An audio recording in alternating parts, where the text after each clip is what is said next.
ধন, সম্পদ, ঐশ্বর্য। মানুষ হয় নিজের সৌভাগ্যের দ্বারা এগুলো লাভ করে থাকেন বা কর্মের দ্বারা। সৌভাগ্য আসলে কি? গ্রহের দশা যা প্রত্যেক মুহূর্তে বদলাতে থাকে। কর্মের মাধ্যমে যখন আপনি ধন অর্জন করেন, তখন সেই ধন আপনার আগামী প্রজন্ম লাভ করে। সেটা হয় সে ভোগ করে বা তার জন্য তার ভোগান্তি হয়। আর এটা নির্ভর করছে আপনার কর্মের ওপরে। কি কর্ম করেছেন আপনি সেই ধনকে লাভ করার জন্য। যদি আপনি সৎ পথে চলেন, নিষ্ঠা ভরে আপনি কর্ম করে থাকেন এবং তার ফলে আপনি ধন অর্জন করে থাকেন, তাহলে আপনার আগামী প্রজন্ম সেটা ভোগ করবে, সেটা প্রয়োগ করবে নিজের বিকাশের জন্য। কিন্তু যদি আপনি কুকর্ম করে থাকেন, কোনো রকম ছলনা করে থাকেন এই ধন লাভ করার জন্য, তাহলে 100% আপনার আগামী প্রজন্মকে এর জন্য ভুগতেই হবে। তাহলে আপনি কি চাইবেন? যে আপনার আগামী প্রজন্ম সুখ ভোগ করবে, নাকি আপনার কুকর্মের পরিণাম ভোগ করবে? নির্বাচন আপনারই। আসুন আমার সাথে ভালোবেসে বলুন, রাধা রাধা। লোভ আপনার অন্তরের আরো একটা শত্রু। দেখতে গেলে এটা একটা শব্দ, একটা সংস্কৃত শব্দ। লব ধাতু থেকে উৎপন্ন হয়েছে। এর অর্থ কিছু লাভ করা। কিছু লাভ করা অনুচিত নয়, আরো কিছু লাভ করাও অনুচিত নয়, কিন্তু সব থেকে বেশি আমি লাভ করব। আমি আরো চাই, আরো বেশি চাই, আরো বেশি পেতে চাই। এটাই হলো লোভ। আর এই লোভ যখন গ্রাস করে, তখন আপনি যা পেতে চান, সে ধনই হোক বা মানই হোক, তা অর্জন করার জন্য মানুষ যে কোনো স্তরে পৌঁছে যেতে পারে। যদি মানুষ ধন অর্জন করতে চান, তাহলে তার জন্য তারা অধর্মের পথেও চলতে পারেন। যদি সম্মান অর্জন করতে চান, তাহলে অন্য মানুষকে ছোটও করতে পারেন। শেষ পর্যন্ত আপনার এটা মনে হতে পারে যে যদি একটু অল্পই প্রাপ্ত করতাম, কিন্তু ভালোবেসে প্রাপ্ত করতাম, এই জীবন আরো অনেক বেশি সুখী হতো। লোভ আপনার জীবনে, আপনার মনে কখন যে প্রবেশ করবে সেটা আপনি জানতেও পারবেন না। তাই এটা চিনতে শিখুন আর তৎক্ষণাৎ জীবন থেকে বাইরে ফেলে দিন। যা কিছু লাভ করতে চান তা ভালোবেসে লাভ করুন, আর সেই ভালোবাসার সাথেই বলুন, রাধা রাধা। জীবনে ক্ষমা চাওয়া তাও কিছুটা সহজ, ক্ষমা করতে পারা অত্যন্ত কঠিন। ক্ষমা 2 অক্ষরের এই শব্দ হতে পারে, কিন্তু অত্যন্ত বড় এই শব্দ, অত্যন্ত গুরুত্বপূর্ণ এই শব্দ। কখনো কখনো অন্য কাউকে ক্ষমা করে দেওয়া তাও কিছুটা সহজ কাজ, কিন্তু নিজেকে ক্ষমা করতে পারা অত্যন্ত কঠিন হয়ে দাঁড়ায়।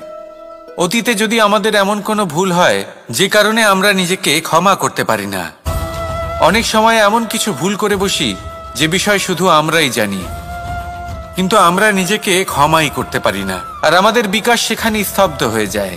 কারণ যদি আপনি ক্ষমা করতে না শেখেন, নিজেকে ক্ষমা যদি না করতে পারেন, তাহলে তা আপনার জীবনের সব থেকে বড় বাধা হয়ে দাঁড়াবে।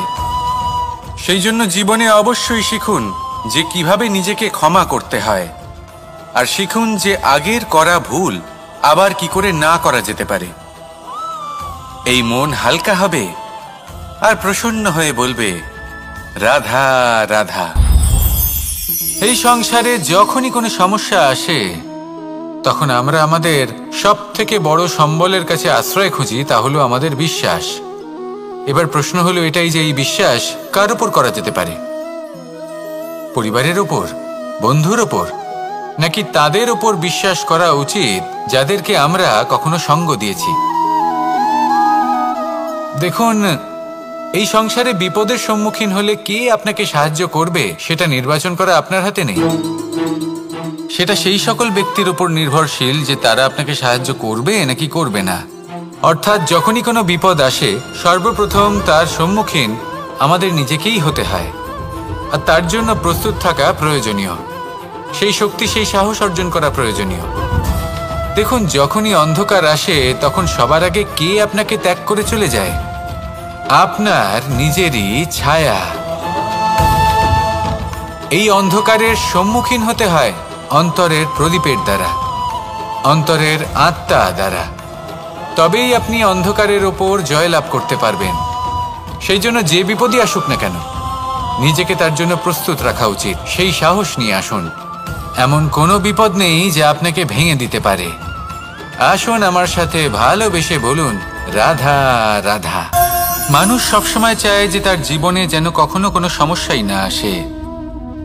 সে চায় তার জীবন যেন শুধুমাত্র শান্তি এবং সুখের দ্বারা পূর্ণ থাকে। কিন্তু এই চাহিদা অনুচিত কিছু নয়। আমরা সবাই এটাই চাই যে জীবনে সুখ থাক, শান্তি থাক। কিন্তু এই কথা সবসময় মনে রাখবেন, যে সূর্য উদিত হন সংসারকে প্রকাশমান করেন, দুপুরবেলায় সংসারকে রৌদ্র প্রদান করেন, সন্ধেবেলায় তাকেও অস্ত যেতে হয়। এবার আমাদের জীবন চক্র কিছুটা এরকমই। কোনো কিছুই চিরকাল একরকম থাকে না। কখনো এই নদীকে দেখুন যা বয়ে চলেছে। এই নদী যা বয়ে চলেছে তার পথেও অনেক বিপদ আসে। বড় বড় পাথরের সম্মুখীন হয়ে তাকেও সামনে এগিয়ে যেতে হয়। একটি পুকুর যা চারদিক থেকে ঘেরা, তার জীবনে কিন্তু কোনো সমস্যা নেই। কিন্তু এই সংসারে পুকুরের পুজো করা হয় না, পুজো করা হয় নদীকে। মনে রাখবেন, সমস্যার ঊর্ধ্বে তিনি উঠতে পারেন যিনি সমাধি লাভ করেছেন, যিনি এই সংসারেই নেই। যিনি এই সংসারে আছেন এবং জীবিত আছেন, তার জীবনের সমস্যা হলো শ্বাসবায়ুর মতোই গুরুত্বপূর্ণ। আসুন আমার সাথে ভালোবেসে বলুন, রাধা রাধা। আজ আমি আপনাকে একটা ছোট্ট কাহিনী শোনাবো। একবার আমি, রাধা আর দাদা, আমরা তিনজনে মিলে লুকিয়ে একটা উপবনে গেলাম আম পেড়ে খেতে। অনেক পরিশ্রম করে আমরা ওখানে পৌঁছলাম আর আমরা আশ্চর্যচকিত হয়ে গেলাম এটা দেখে যে এবার তো আম পাকেইনি। এবার দাদা কি করলেন, একটা আম পাড়লেন আর সেটা চাখলেন, আর উনি নিরাশ হয়ে পড়লেন। উনি বললেন যে এটা তো খুবই টক। তারপর রাধা একটা আম পাড়লো আর সেটা চেখে দেখল, আর রাধা উৎসাহিত হয়ে পড়ল। আমি রাধাকে জিজ্ঞেস করলাম, কি হয়েছে, তুমি এত উৎসাহিত কেন? তখন রাধা বলল যে এবার এত বেশি টক আম হয়েছে যে এগুলো দিয়ে আমরা আচার বানাবো। তাহলে দাদা ওখান থেকে বেরিয়ে গেলেন নিরাশ হয়ে এবং খালি হাতে। রাধাও ওখান থেকে বেরিয়ে গেল কিন্তু উৎসাহিত হয়ে, আর অনেকগুলো কাঁচা আম সাথে নিয়ে। এর থেকে আমরা কি শিক্ষা পেতে পারি? যে প্রত্যেকটা স্থানে এমন কিছু রয়েছে যেখান থেকে আমরা কিছু একটা শিক্ষা লাভ করতে পারি, যা আমাদেরকে বিকাশের পথে নিয়ে যেতে পারে। এই শিক্ষা প্রত্যেক স্থানে আছে। সবকিছু আমাদের দৃষ্টিভঙ্গির উপর নির্ভর করছে। যখনই আমাদের জীবনে, আমাদের সম্পর্কে কোনো সমস্যা, কোনো বিপদ আসে, তখন বেশিরভাগ মানুষ সেই বিষয় নিয়ে দুঃখী হয়ে পড়েন। আর কিছু মানুষ এমনও থাকেন যারা শেষ পর্যন্ত তার সমাধান করেন, বিপদকে পরাজিত করেন, সম্পর্কগুলিকে আবার জুড়ে দেন। যদি আপনি সুখের খোঁজ করেন তাহলে আপনি সুখ অবশ্যই পাবেন, প্রসন্নতা অবশ্যই পাবেন। যদি আপনি দুঃখ খোঁজেন তাহলে দুঃখ অবশ্যই পাবেন। এবার আপনি কি খুঁজতে চান, সেই চয়ন আপনারই। আসুন আর আমার সাথে ভালোবেসে বলুন, রাধা রাধা। কখনো কোনো প্রজাপতিকে উড়তে দেখেছেন? কি সুন্দর উড়ে বেড়ায় সে, এক ফুল থেকে অন্য ফুলে, এক পাতা থেকে অন্য পাতার ওপর। কিন্তু সে কিভাবে উড়তে শেখে কখনো ভেবেছেন? জন্ম থেকেই কিন্তু প্রজাপতির ডানা থাকে না। ও কিন্তু ছোট্ট একটা ডিমের আকারে জন্ম লাভ করে। তারপর সেই ডিমটি ভেঙে একটি কীট বাইরে আসে। আস্তে আস্তে সে বড় হয়, ওর শক্তি বৃদ্ধি পায়। তারপর সে সেই কীট দশা ত্যাগ করে নিজের ডানাগুলি মেলে। এই প্রক্রিয়া তার কাছে সরল নয়, অত্যন্ত যন্ত্রণাদায়ক প্রক্রিয়া, কিন্তু সে সেই যন্ত্রণা মেনে নেয়। আর তারপর আস্তে আস্তে সে উড়তে শেখে। শুধুমাত্র আকাশে উড়ে বেড়ায় তা নয়, আমাদের মনের মাঝে উড়ে বেড়ায়। এবার এই ডিম থেকে প্রজাপতি হয়ে ওঠার যে যাত্রা, এটা যতটা কঠিন, ততটাই কঠিন হয় এই সংসারে শ্রেষ্ঠ কর্ম করা, ততটাই কঠিন হয় এই সংসারে মহান হয়ে ওঠা। সেই জন্য প্রয়োজনীয় প্রচেষ্টা, এবং সময়। নিরন্তর প্রচেষ্টা করতে থাকুন, পর্যাপ্ত সময় নিন এবং আপনি নিজেকে এই আকাশে উড়ন্ত অবস্থায় পাবেন। আসুন আমার সাথে ভালোবেসে বলুন, রাধা রাধা, রাধা রাধা। আপনারা হয়তো ভাবছেন কি আশ্চর্য ব্যাপার, প্রত্যেকবার আমি কথা শেষ হওয়ার পরে রাধা রাধা বলি। এইবার আমি আগেই বলে দিলাম। কারণটা কি? কারণ হলো অত্যন্ত বিশেষ। প্রত্যেকবার কথা সমাপ্ত হবার পরে আপনাদের সবার মধ্যে ভালোবাসা বিতরণ করতে চাই, তাই রাধা রাধা বলি। কিন্তু এইবার এই নতুন এবং বিশেষ সূত্রপাতে প্রথমে প্রেম বিতরণ করা অত্যন্ত আবশ্যক। এবার একটা বিষয় আছে যা জানেন হয়তো সকলেই, কিন্তু বুঝতে খুব কম জন পারেন। এই প্রেম, এই আনন্দ, এই সকল কিছুর সূত্রপাত হয় নিঃস্বার্থ আবেগের দ্বারা। ঠিক যেমন একজন মাতাকেই দেখে নিন। যখনই একজন মাতা সন্তানকে জন্ম দেন, তখন এই সংসার ভুলে যায় যে তার জন্য এটা একটা নতুন জন্ম। কারণ একজন নারী তখন একজন মাতৃরূপে নতুন ভাবে জন্ম নেন। একজন নারী স্ত্রী ও গৃহবধূ রূপে কিছু অধিকার লাভ করে থাকেন, কিন্তু তিনি যখন মা হয়ে যান তখন তিনি শুধুই দান করতে শেখেন। নিজের সন্তানের জন্য কত কিছুই না করেন, তাকে বাৎসল্যের সাগরে ভাসিয়ে নিয়ে যান। এই সংসারে রাজকুমার জন্ম নিতেই পারেন, তাকে রাম এবং লক্ষ্মণ কিন্তু মায়েরাই বানিয়ে তোলেন। একজন গোয়ালা জন্ম নেয়, তাকে দ্বারকাধীশ একজন মাই বানিয়ে তোলেন। পিতা হলেন সেই পর্বত যার একটা অংশ হলো তার সন্তান, কিন্তু মা হলেন সেই শিল্পী যিনি একটা পাথরকে খোদাই করে এমন এক মূর্তি গড়ে তোলেন যাকে সকলে পূজনীয় মনে করেন। তাহলে স্মরণ করুন সেই সকল মুহূর্ত যেগুলি আপনি নিজের মাতার সাথে অতিবাহিত করেছেন। অনুভব করতে পারবেন যে কিভাবে এক মুহূর্তেই এই মন প্রফুল্ল হয়ে ওঠে।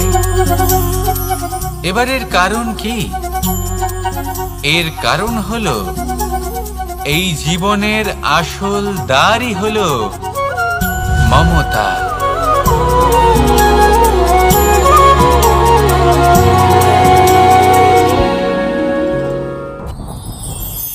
যত শক্তিশালী এই মন, তত শক্তিশালী এই শরীরও। এই যে আমাদের শরীর, এটা আসলে কি? এ হলো একটা রথের মতো। আর একটা রথ ততক্ষণ চলতে পারবে না যতক্ষণ না তাকে কোনো সারথি চালাবে। এই মন হলো শরীরের সারথি। এবার ভাবুন, যদি এই সারথি শক্তিহীন হয়, দুর্বল হয়, তাহলে এই রথের কি হবে? এটা উচিত পথে চলতে পারবে না, উচিত গতিতে চলতে পারবে না, মন মতো স্থানে এটা পৌঁছতেও পারবে না। সেই জন্য মনের শক্তি অত্যন্ত প্রয়োজনীয়। এবার মনের শক্তি আমরা কোথা থেকে লাভ করি? দৃঢ়তার শক্তি থেকে। এবার এই শক্তি আমরা কিভাবে বাড়াতে পারি? আমরা প্রতিদিন কিছু নতুন স্থির করি, কিছু ছোট কিছু বড়। আর যেই আমরা নতুন কিছু পূর্ণ করি, আমাদের মনের শক্তি বেড়ে যায়। আর যদি পূর্ণ না করতে পারি, মনের শক্তি কমে যায়। একটা দেওয়ালের মতো ছোট ছোট ছোট ছোট শিলা আমরা একটার পর একটা স্থাপন করে একটা দেওয়াল তৈরি করি। এতগুলো পাথর যখন একত্রিত হয়ে যায়, তখন এমন এক দেওয়াল তৈরি হয় যাকে ভাঙা প্রায় অসম্ভব হয়ে দাঁড়ায়। সেরকমই হয় মন এবং দৃঢ়তা। ছোট ছোট কাজ করে নিজের লক্ষ্য পূর্ণ করুন। এই লক্ষ্য যদি পূর্ণ হয়, তবে মনের শক্তি বাড়বে। কিছুটা এইভাবে যে যত বড়ই বিপদ আসুক না কেন, সেই বিপদ নিজে হার মেনে নেবে, কিন্তু আপনার মন ততটাই শক্তিশালী থাকবে। তাই মনের শক্তি বাড়াতে থাকুন, যাতে আপনি উচিত পথে চলতে পারেন, উচিত গতিতে চলেন আর মনোবাঞ্ছিত স্থানে পৌঁছতে পারেন। তবেই এই মন প্রসন্ন হয়ে বলবে, রাধা রাধা। আমি রাধাকে ভালোবাসি। আর এই কথাটা সমগ্র সংসার জানে। আর সময় অন্তরে লীলার দ্বারা, বিভিন্ন ঘটনা দ্বারা, কর্মের দ্বারা আমি নিজের এই ভালোবাসা রাধার সামনে প্রকাশ করি। এবার আপনি বলবেন, এসবের কি প্রয়োজন? রাধা কি এই কথা জানে না যে কৃষ্ণ তাকে কতটা ভালোবাসে? অবশ্যই জানে, কিন্তু এই যে ভালোবাসা, তা মনে রেখে দেওয়ার জন্য নয়, তা প্রকাশ করার জন্য। আর বারংবার এই ভালোবাসাকে প্রকাশ করা উচিত, উচিত সময় এবং উচিত সুযোগ দেখে। কিরকম? এবার যদি আপনি প্রেমীর সাথে কোনো উৎসবে থাকেন, তাহলে তার সাথে নৃত্য সঙ্গীত করুন। যদি ভিড়ের মাঝে থাকেন, তখন প্রেমীকে সম্মান করুন, একান্তে প্রসাধন করুন। দুঃখের সময় তার হাত ধরে থাকুন, সুখের সময় আলিঙ্গন করে রাখুন। এই প্রেম যত প্রকাশ করবেন, ততই এই প্রেমের বৃদ্ধি হবে। এই প্রেম আরো বেশি গভীর হবে, অটুট হবে। তাই এই প্রেমকে মনে নয়, আপনার জীবনে স্থান দিন। মন খুলে প্রকাশ করুন আর আমার সাথে ভালোবেসে বলুন, রাধা রাধা। মুঠো হাতের শক্তি বেশি, মুঠো খুললেই তা দুর্বল। তা এমন কি থাকা উচিত এই বন্ধ মুঠোয় যা লাখের সমান? মানসিকতা এবং স্বপ্ন। মানুষ জন্মগ্রহণ করে, তার মানসিকতা সময়ের সাথে উন্নত হয়। মানসিকতা অনুযায়ী সে স্বপ্ন দেখে, আর সেই স্বপ্ন সার্থক করতে সে পরিশ্রম করতে থাকে। কিন্তু খুব গুরুত্বপূর্ণ একটা কথা আছে যা আপনার মনে রাখা উচিত। আপনার এই মানসিকতা, আপনার এই স্বপ্ন, তা যেন আপনার নিয়ন্ত্রণে থাকে। আপনার বন্ধ মুঠোয় যেন এর লাগাম থাকে, আপনি যেন এর প্রভু হন। যদি তা হয়, তবেই আপনি লাভবান হবেন। যদি এরা আপনাকে নিয়ন্ত্রণ করতে থাকে, যদি আপনার মুঠো খুলে যায়, না পথ আপনার নিয়ন্ত্রণে থাকবে, না মানসিকতা থাকবে, না স্বপ্ন নিয়ন্ত্রণে থাকবে। আর যদি তাই হয়, তাহলে আপনি আপনার ভবিষ্যৎ নষ্ট করে ফেলবেন। তাই নিয়ন্ত্রণ করতে শিখুন নিজের বিচার বুদ্ধি, নিজের মানসিকতা, নিজের স্বপ্নকে। নিজের এই স্বপ্ন পূরণ করুন আর আমার সাথে ভালোবেসে বলুন, রাধা রাধা। আমার কাছে যশোদা মা যেমন, আমার কাছে দেবকী মা যেমন, আমার কাছে ঠিক তেমনই হলেন গোমাতা। এবার ভেবে দেখার বিষয় হলো এটা যে এই সংসারে অসংখ্য প্রাণী আছে। একজন গাইকে একজন মায়ের মর্যাদা কেন দেওয়া হয়? তাহলে এর অনেকগুলো কারণ আছে।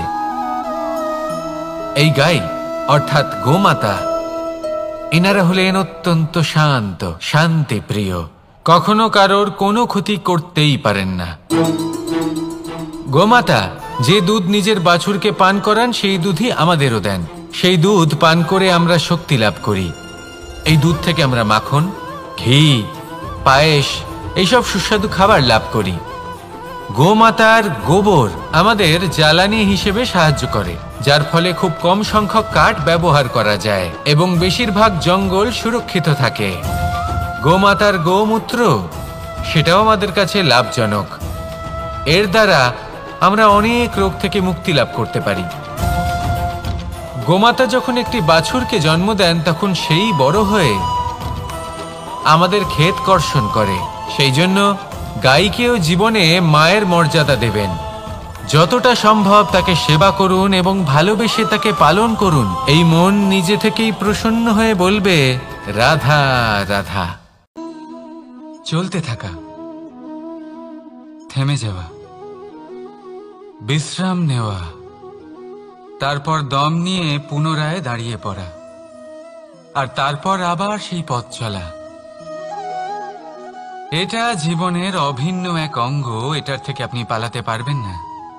কিন্তু এই অঙ্গকে আপনি নিজের জীবনে কিভাবে প্রয়োগ করবেন, কিভাবে তাকে কাজে লাগাবেন, সেই সিদ্ধান্ত আপনাকে নিতে হবে। যারা হেরে যান তারাও জীবনে থমকে যান, আবার যারা জেতেন তারাও দাঁড়িয়ে পড়েন। যারা হেরে যান তারা হাঁপিয়ে দাঁড়িয়ে পড়েন, যারা জিতে যান তারা দাঁড়িয়ে পড়েন সেই সর্বোচ্চ স্তরে পৌঁছে গিয়ে। এবার দাঁড়াতে তো আপনাকে হবেই, তা হতেই হবে। কিন্তু কখন, কিভাবে দাঁড়াবেন, ক্লান্ত হয়ে নাকি সর্বোচ্চ স্তরে পৌঁছে গিয়ে, সেই সিদ্ধান্ত আপনার। অবশ্যই দাঁড়িয়ে পড়ুন, কিন্তু ক্লান্ত হয়ে নয়, কারণ আপনাকে পুনরায় দাঁড়িয়ে পড়তে হবে, পুনরায় যাত্রাপথে এগোতে হবে এবং সর্বোচ্চ স্তরে পৌঁছতেই হবে। রাধা রাধা। স্বপ্ন, আমরা জীবনে স্বপ্ন দেখতে থাকি, সেটা পূরণ করার পূর্ণ প্রয়াস করে থাকি, কিন্তু এই স্বপ্ন পূরণ না হওয়ার পরিস্থিতিতে আমরা ভেঙে পড়ি, ছিন্ন বিচ্ছিন্ন হই। আর তারপরই বোঝা আমরা আগামী প্রজন্মের ওপর রীতিমতো চাপিয়ে দিই। আমরা এটাই মনে করি যে আমরা যেটা হতে পারিনি সেটা আমাদের সন্তান অবশ্যই হবে। আমরা যা কখনো পাইনি আমাদের সন্তান অবশ্যই তা পাবে। এটা যে অনুচিত সেটা আমরা ভাবি না, কিন্তু এটা ভুল। আর এই ভুল আমরা সকলেই করে থাকি।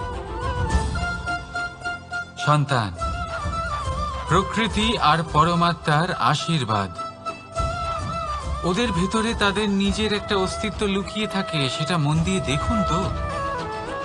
আপনি শুধু ওই সন্তানকে জন্ম দিয়েছেন, কিন্তু ওর জীবন আপনার নয়। তাই নিজের সন্তানের সাথে থাকুন, সময় কাটান, ওদেরকে ভালোবাসুন, সবসময় প্রেরণা দিন, কিন্তু প্রেরণা দিন ওর নিজের অস্তিত্বকে বাড়ানোর জন্য, ওর নিজের স্বপ্ন পূরণ করার জন্য, আপনার স্বপ্ন পূরণ করার জন্য নয়। ওদের অস্তিত্বকে পূর্ণাঙ্গে বৃদ্ধি পেতে দিন। রাধা রাধা। এই পুকুর দেখছেন আপনি? পুকুরের জল কখনো প্রবাহিত হয় না, একই স্থানে জমে থাকে, আর সেই কারণে কিছুদিন পর ময়লা হতে শুরু করে। কিন্তু তাও আমরা একে ত্যাগ করি না, আমরা তবুও একে পুজো করি। শুধুমাত্র এই কারণে নয় যে অতীতে সে আমাদের তৃষ্ণা মিটিয়েছে, কিন্তু এই কারণেও যে যদিও বা সে ভবিষ্যতে আমাদের তৃষ্ণা না মেটায়, কিন্তু প্রয়োজন হলে আগুন অবশ্যই নেভাতে পারে। ঠিক সেই রকমই হয় আমাদের সম্পর্ক, সম্পর্ক যা আমরা বহু বছর পরিশ্রম করে তৈরি করি, যে দরকার পড়লে আমাদের সহায়ক হয় কোনো না কোনোভাবে। সেই জন্য সম্মান করতে শিখুন এই সম্পর্কগুলিকে, শিখুন এই সম্পর্কগুলিকে অটুট রাখতে। কথায় কথায় এই সম্পর্কগুলিকে ভেঙে দিতে শিখবেন না। রাধা রাধা। বিষ, এই শব্দটা শুনলেই মনে অনেক কল্পনা জন্ম নেয়। কল্পনা অসহ্যকর তিক্ততা, কল্পনা অত্যন্ত বেদনাদায়ক মৃত্যু। এবার যদি আপনাকে জিজ্ঞেস করা হয় যে সবচেয়ে বিষাক্ত বিষ কোনটা, তাহলে আপনি কি বলবেন? কেউ বলবে সর্পের বিষ, কেউ বলবে কাঁকড়া বিছের, কেউ বলবে কালকিউটের বিষ। কিন্তু না, এই সমস্ত রকম বিষ সেই বিষের সামনে টিকতে পারবে না যাকে আমরা বলে থাকি কানের মধ্যে ঢালা বিষ। শুনতে অত্যন্ত মিষ্টি, কিন্তু তিক্ততায় অত্যন্ত বিষাক্ত। পেটের মধ্যে যাওয়া এই বিষ শুধুমাত্র একটি মানুষের মৃত্যুর কারণ হয়, কেবল একটি। কিন্তু কানের মধ্যে ঢালা এই বিষ একাধিক সম্পর্কের নাশ করতে পারে। আর এটাতে সেই ব্যক্তির ভুল নেই যে আপনার কানে বিষ ভরেছে, আপনি তাকে দোষ দিতে পারেন না। এখানে দোষ আপনার নিজের, যে এই বিষকে আপনি নিজের উপরে প্রভাব ফেলতে দিয়েছেন, এই বিষকে সুযোগ দিয়েছেন আপনার ক্ষতি করতে। এটা আপনার ভুল। সেই জন্য কুমন্ত্রণায় কখনো কান দেবেন না। আপনার মনে ভালোবাসার দৃঢ়তা জাগিয়ে তুলুন আর নষ্ট করে দিন এই সংসারের সমস্ত বিষের প্রভাবকে। রাধা রাধা। জীবন, আমাদের এই জীবন সুখ আর দুঃখ, এই দুইয়ের মিশ্রণ। এদের সংমিশ্রণই জীবনের ভারসাম্য বজায় রাখে। এখন এই সুখ সুখ এমন এক বস্তু যাকে সবাই খুঁজে চলেছে। দুঃখ এমন এক অনুভূতি যা সবার কাছে আছে। আমাদের প্রত্যেকের জীবনে সুখ আর দুঃখ আসতে থাকবে আর যেতেও থাকবে। এটা অবশ্যই জীবনে থাকবে, কিন্তু সফলতা এটা সবার জীবনে আসে না। কেন? কারণ এই সফলতা সুখ আর দুঃখের দ্বারা প্রাপ্ত হয় না। সফলতা প্রাপ্ত হয় নিজের উপরে বিশ্বাস করতে থাকলে। আকাশের ওই সূর্যকে দেখুন, সূর্যের বিশ্বাস আছে নিজের উপর যে সে সমস্ত জগৎকে আলোকিত করতে পারবে, নিজের প্রথম রশ্মি দিয়ে অন্ধকারকে দূর করতে পারবে। সূর্য এই বিশ্বাস নিয়েই আসে, আর কিছুক্ষণের মধ্যেই সমস্ত সংসার থেকে অন্ধকারকে বিনাশ করে ফেলে সে। তাহলে মনে রাখবেন, এই সুখের আভাস, এই দুঃখের অনুভূতি আসতেও থাকবে আর যেতেও থাকবে। শুধু নিজের উপরে বিশ্বাস রাখুন, তারপর দেখবেন এই সফলতা আপনার দাস হয়ে থাকবে। রাধা রাধা। চাঁদ কত শ্রেয়, শুভ্র, কত সুন্দর, কিন্তু যদি আপনি মনোযোগ সহকারে দেখেন তাহলে দেখবেন এই চাঁদেও দাগ আছে। আর এই দাগগুলি থাকার কারণে কি এই চাঁদের মাহাত্ম্য কখনো কমে যায়? কখনো নয়। এর কারণ হলো চাঁদের নিরন্তর চেষ্টা। একবার এই আকাশে দেখুন, এই অন্ধকার সবসময় চেষ্টা করে চাঁদকে ঢেকে দেওয়া, কিন্তু এই চাঁদ সবসময় এই অন্ধকারের সাথে লড়াই করতে থাকে। অমাবস্যা থেকে শুরু করে চাঁদের এই যাত্রা পূর্ণিমা অবধি পৌঁছেই যায়। আর তাই এই চাঁদের পুজো করা হয়, এই কারণে এই চাঁদকে মাহাত্ম্য দেওয়া হয়। এইভাবেই যদি আপনার মধ্যে কোনো দোষ থাকে, কোনো খারাপ কিছু থাকে, তাহলে সেটা কোনো বড় ব্যাপার নয়।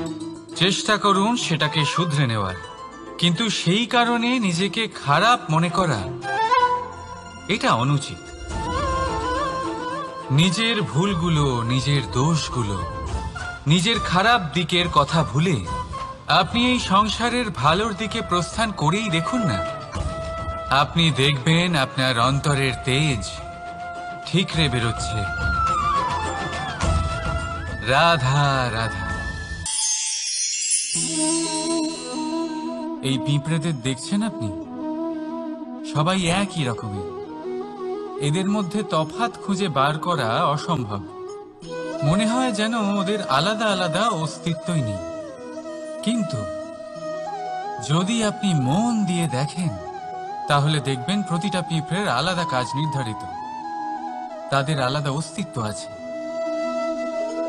কেউ বাড়ি বানানোর জন্য মাটি সংগ্রহ করতে পটু, কেউ ঢিপি বানাতে পটু, কেউ খাবার খোঁজায় পটু, আবার কেউ সেই খাবার আনায় পটু। ঠিক সেরকমই হয় মানুষেরা। মনে হতেই পারে সবাই একই রকম, কিন্তু প্রতিটা মানুষের ব্যক্তিত্ব, প্রতিটা মানুষের অস্তিত্ব ভিন্ন হয়। আর সত্যি কথা বলতে কি, প্রতিটা মানুষের ভিন্নতাই আমাদের প্রগতির দিকে নিয়ে যায়। ভাবুন, যদি আপনাকে কারোর সাথে হাত মিলিয়ে চলতে হয়, তাহলে আপনাকে আপনার সোজা হাত তার উল্টো হাতে ধরে এগোতে হবে। এটাই সৃষ্টিকর্তার সৃষ্টির নিয়ম। ভিন্নতা, এই ভিন্নতাকে আশীর্বাদ ভেবে চলুন, এতে কোনো খারাপ নেই। রাধা রাধা। দাদা আমাকে বহুবার জিজ্ঞেস করেন যে কানাই, তুমি রাধার সাথে এই সংসারকে প্রেম শেখাতে এসেছো, তাহলে কেন তুমি রাধাকে এত বিরক্ত করো? কেন ও তোমাকে বিরক্ত করে? কেন এই ঝগড়াঝাটি হয়? কেন এই টানাপোড়েন চলে? এবার এটার উত্তর আমি কিছুটা এইভাবে দিতে চাই।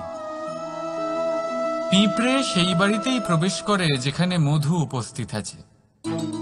যদি আপনার বাড়িতে মধু থাকে, কোনো মিষ্টি জিনিস থাকে, মিষ্টত্ব থাকে, তাহলে পিঁপড়ে সেখানে অবশ্যই প্রবেশ করবে। ঠিক এই রকমই হয় আমাদের সম্পর্ক। এর মধ্যে ছোটখাটো ঝগড়াঝাটি, টানাপোড়েন, রাগ করা, মন ভাঙানো, এই সব তো চলতেই থাকে, বিশেষ করে সেই সম্পর্কগুলিতে যেখানে মিষ্টত্ব আছে। মনে রাখবেন, যেই সম্পর্কে কোনো খুনসুটি নেই, রাগ করা, মান ভাঙানো নেই, কোনো ছোটখাটো ঝগড়াঝাটি নেই, সেই সম্পর্ক শুধুমাত্র মস্তিষ্ক দিয়ে পালন করা হচ্ছে, মন থেকে নয়। তাই মন থেকে ভালোবাসতে শিখুন। আর এই ছোটখাটো ঝগড়াঝাটির, এই অম্ল মধুর খুনসুটির আনন্দ উপভোগ করুন, কারণ এতেও ভালোবাসা আছে। রাধা রাধা। এই পুস্তক বড়ই কাজের জিনিস।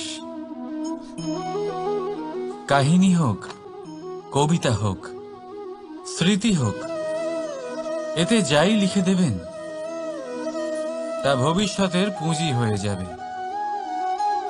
কিন্তু যদি কখনো এমন হয় যে এই পুস্তক ময়লা হয়ে যায়, বা যদি কোনো পাতায় আপনি ভুল করে কালি ফেলে দেন, বা কোনো বাক্য লিখতে গিয়ে আপনি ভুল করে ফেলেন, তাহলে আপনি কি করেন? সেই পুস্তক কি আপনি তুলে ফেলে দেন? না, তাই তো। শুধু একটা পাতা ছিঁড়ে ফেলেন, যাতে সেই পুস্তক সঠিক থাকে, সুন্দর হয়ে ওঠে। এই পুস্তকের মতোই হয় আমাদের সম্পর্ক। তার সেই এক পাতা, একটা ভুল। তাই যে কোনো সম্পর্কে যদি কারোর কোনো ভুল হয়ে গিয়ে থাকে, তাহলে সেই ভুলকে সম্পর্ক থেকে দূরে করা সঠিক হবে। সেই ভুলকে ভুলে যাওয়াই সঠিক হবে। সেই সম্পর্ক ভাঙা নয়, সেই সম্পর্ক সামলে রাখুন। কারণ ভুল তো সবার দ্বারা হয়। যদি এরকম করেন, তবেই জীবনরূপী পুস্তক আরো সুন্দর হয়ে উঠবে। একে অপরকে ক্ষমা করতে শিখুন। একে অপরের ভুলকে ভুলে যেতে শিখুন। তারপর দেখবেন এই জীবনে আরো আনন্দ আসবে, আর এই সম্পর্ক নিঃশ্বাস নিতে থাকবে। রাধা রাধা।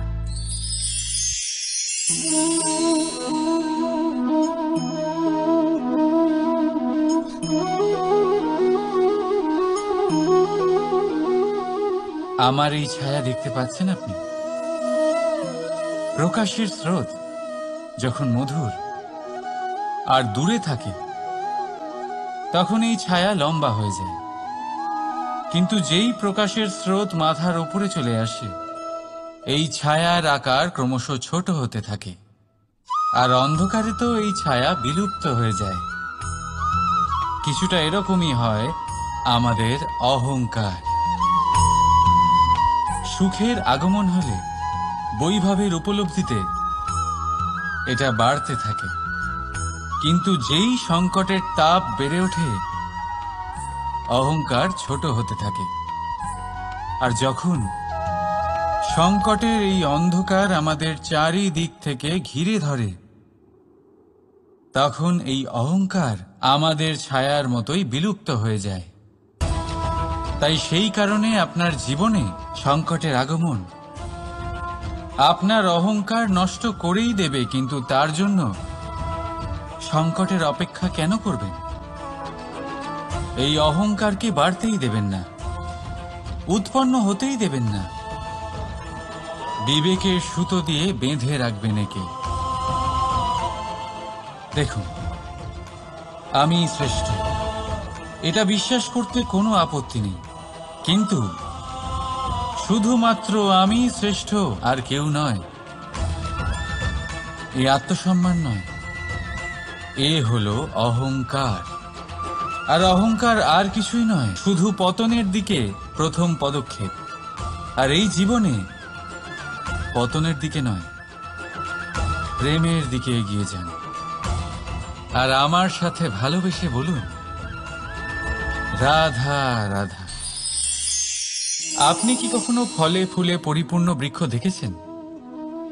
তার ডালগুলো কিরকম স্বাধীনভাবে বেড়ে ওঠে, কিন্তু যদি এই ডালগুলো মূলের সাথে ঠিকভাবে যুক্ত না থাকে, সেই বৃক্ষের মূলগুলি গভীর না হয়, তাহলে কি হবে? তাহলে কি সে সেই সব সুবিধা পাবে? কখনোই নয়। সেই বৃক্ষের ডাল পড়ে যাবে, সেই বৃক্ষ ভূমিষ্ঠ হয়ে যাবে। ঠিক সেইভাবেই চিন্তাভাবনার স্বাধীনতার আনন্দ আপনি তখনই আস্বাদন করবেন যখন আপনার শিক্ষা গভীর হবে। তাই স্বাধীন থাকুন দৃষ্টিভঙ্গিতে, কিন্তু যুক্ত থাকুন শিক্ষার সাথে। রাধা রাধা। সমাজ, আমরা এই সমাজে বাস করি আর বহুবার একটা গুরুত্বপূর্ণ কথা ভুলে যাই। এই সমাজ আমরা সকলে মিলে তৈরি করি। সমস্ত সময় কাটিয়ে দিই এইটা ভাবতে ভাবতে যে এই সমাজ কি ভাববে, আমার কি করা উচিত, আমার কি ভাবা উচিত, কি পড়া উচিত, কোনটা সঠিক কোনটা ভুল।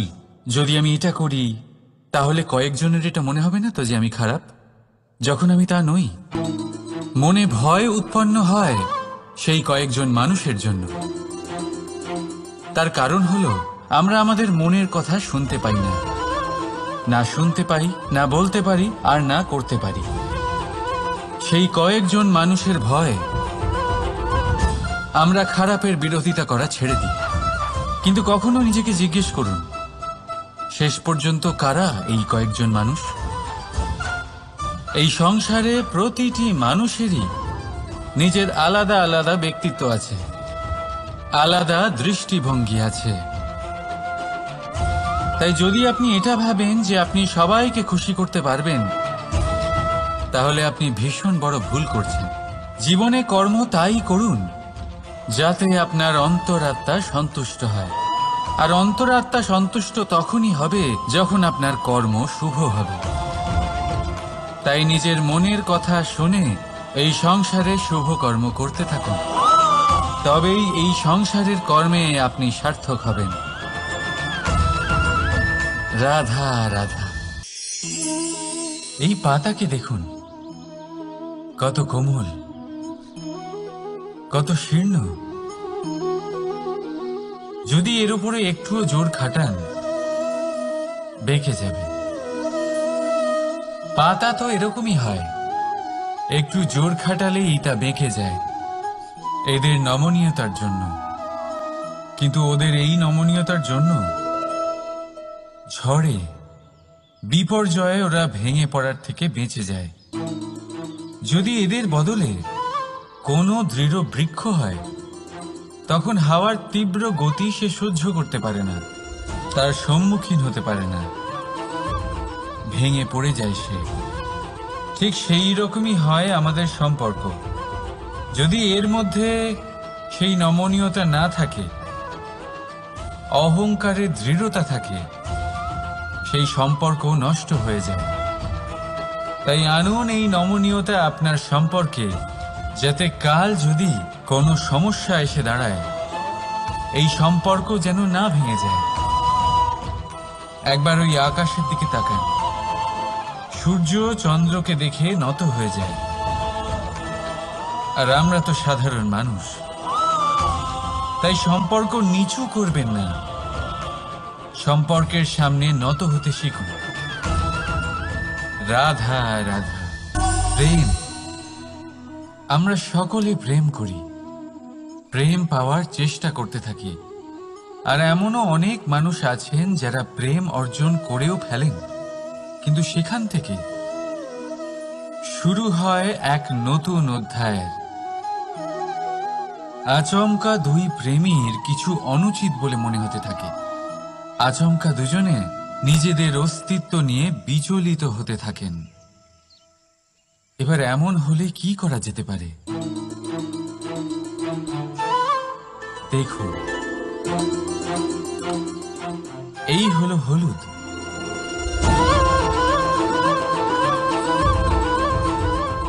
আর এই হলো চুন।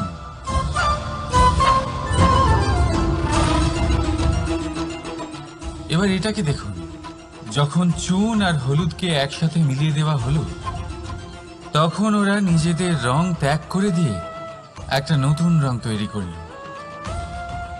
প্রেমের রঙও কিছুটা এইভাবে অর্জন করা হয়। এখানে কোনো আমি থাকে না, শুধু আমরা হয়, শুধু একাত্ম হয়। সেই জন্য ত্যাগ করুন নিজের অস্তিত্বকে, আর মনের উত্তেজনাকে আলিঙ্গন করুন। তারপর দেখুন আপনার এই প্রেম আপনাকে কোথায় কোথায় নিয়ে যায়। রাধা রাধা।